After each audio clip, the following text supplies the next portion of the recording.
To weather now, we want to give you a live look at the Seattle waterfront. It may not be the type of day you would want to take visitors from, out and take a look at all the sights and whatnot. Not a sunny day, but Adam, that is going to change, right? Oh yes, later into the week, a lot better of a forecast to be outdoors, that is. Of course, over the last few days, especially yesterday, more gloomy and wet weather around, but we needed the rain because we had a couple of months that were really dry. The month of April and the month of May were drier than normal, and so as we have picked up just under 2 inches of rain so far here this month, we have already exceeded what we should get for the entire month of June, and that brings us back up above normal since January 1st and just below normal since October 1st, when a lot of those records are kept.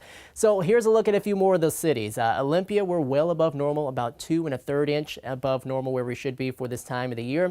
Bellingham, we're a little above normal too. A big loser for the time being is still Quileute, as we're just under or just above 5 inches of a deficit when it comes to that rainfall and precipitation. We're going to try to squeeze out as many more showers here when it comes to that rainfall over the next day or so, because things do start to dry out, and the Twins game, well, it might start off, or Twins and Mariners game, let me go ahead and say that. Twins and Mariners game, as we go on into the evening, is looking to be a little wet, and we do expect to see a few of those showers in place, but definitely not a soaker.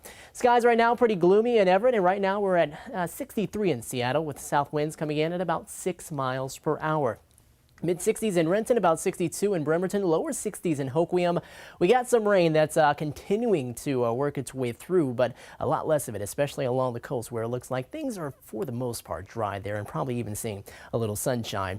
Also noticing some shower activity making its way northward now through Lakewood and Tacoma, Bonnie Lake, getting closer to Federal Way and Kent. We're dealing with some light showers. Again, nothing going to be all that heavy when it comes to a lot of these showers, and a lot of the thunderstorms staying farther east across the state, and more so down into Oregon. We'll continue to keep an eye out for that tomorrow as far as thunderstorm activity, but for tonight things will start to dry out, and we'll see a few breaks in the clouds to go along with that as we go into the night. Tomorrow morning, I think a lot of us start off with a dry morning commute, unless you're right on the coast where it looks like that next disturbance will start to come in and bring us a few showers in place. You'll see that start to enhance some of the shower and possibly storm activity into tomorrow afternoon. Before we head into tomorrow night, 2 a.m., you can start to see things quieting down by that time, and we'll continue to see more of a drying trend on into our Wednesday, with clearing skies ahead for us there and a lot more sunshine to come afterwards. Additional rain between about 1/10 to maybe 1/4 inch of rain between this time, maybe upwards closer to about 1/2 inch in some spots.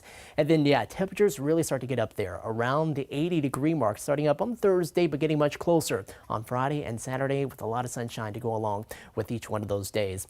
Lows tonight, low to mid-50s, a few upper 40s like in Tacoma and Puyallup. We'll see highs tomorrow generally in the 60s again, with more of those rain chances in place for us. About 66 in Linwood, 68 in Renton, and about 64 in Tacoma and 66 in Auburn. Here's a look at the forecast. We're still going to keep things fairly quiet here as we go throughout the latter part of the week, but again, for this evening and tonight, we are going to see more of that shower and possible storm activity here as we head on into the evening. So keep the rain gear handy, and again, if you're heading out to the Mariners game, I want to stress that, because I did live in Minnesota for a while, so I am a Twins fan, but the Mariners game looks like it's going to be all right. Right.